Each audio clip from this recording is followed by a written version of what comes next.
يا أيها الذين آمنوا هل أدلكم على تجارة تنجيكم من عذاب أليم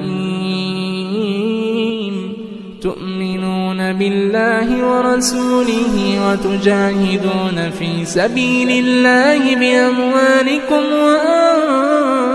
وأنفسكم ذلكم خير لكم إن كنتم تعلمون يغفر لكم ذنوبكم ويدخلكم جنات تجري من تحتها الأنهار